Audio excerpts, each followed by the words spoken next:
Hi guys, welcome back to my channel. My name is Shasa and I have another fragrance review for you guys today. It is Sunday, December 1st. I cannot believe it is the first day of December. This year is just coming to a close so quickly.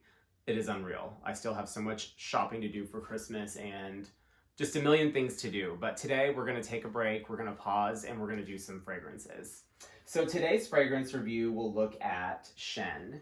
And Chene is actually an earlier release from the Serge Lutens collection. This one came out in 2004.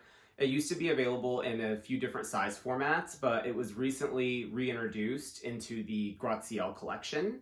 And Gratte-Ciel means skyscraper in French. This collection really encompasses 10 of Serge Lutens' most iconic fragrances, ones that have been really considered to be his most not only iconic, but also his most praised fragrances throughout the years, really some of his most celebrated creations. And let me tell you, Chene is just such a special fragrance within this range. Chene actually means oak in French, and the oak tree has historically always been a symbol of aristocracy and nobility when we look at France's history. In fact, they say that even Marie Antoinette, whenever she was gifted Petite Trianon, a very lavish estate located on the property of Versailles, the first thing she requested is that oak trees be placed along the entire perimeter of the property. But unfortunately, the French Revolution was not just Marie Antoinette's demise, it was also that of the oak tree. They say that after the war, most of these trees became scarce. They became very rare. Almost all of them were decimated. And this is really Serge Lutens' ode to this very iconic, this very beautiful and regal tree. So let's go ahead and do a little spray test.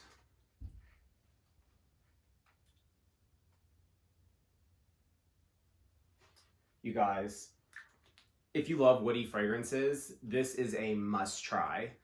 This is a woody fragrance at its most elegant. I mean, it is such a beautiful, well-balanced composition. The opening notes here are immortelle. We also see notes of cedar. And then we have a little bit of caraway. And immortelle is a very interesting kind of raw material. Fragrantica, which is an online encyclopedia and database for fragrances, you can find just about anything you need in terms of knowledge on their website, actually describes immortelle as having almost a straw-like smell to it. And this straw-like smell is also accompanied by these little facets that are kind of fruity and almost honeyed. So we have that immortelle note. We also have cedar, and the cedar here is very dry. You know, if you could really imagine the smell of wood chips, you know, if you were to just pick up a pile of wood chips and kind of bring them to your nose and smell them, that's really the effect of the cedar here. Just a very dry kind of woody note. And then we also see caraway, and caraway is a seed. And caraway adds a very sharp, kind of spicy aroma to the top of this fragrance structure. Then within the heart of the fragrance, which really makes itself well known after about 10 to 15 minutes, we start to see a amplification of even more woody notes. And those come in the form of oak. And this oak note is very hearty. It has a very beautiful strength here in the heart of the fragrance. I would describe it as being a very rich woody note with a slightly mapled kind of sweetness. We also see a little bit of beeswax here, and the beeswax has a powdery, kind of honeyed smell profile to it. We also see one of the most prominent notes here, which is just oh so gorgeous, is this very kind of boozy, dark backdrop of rum.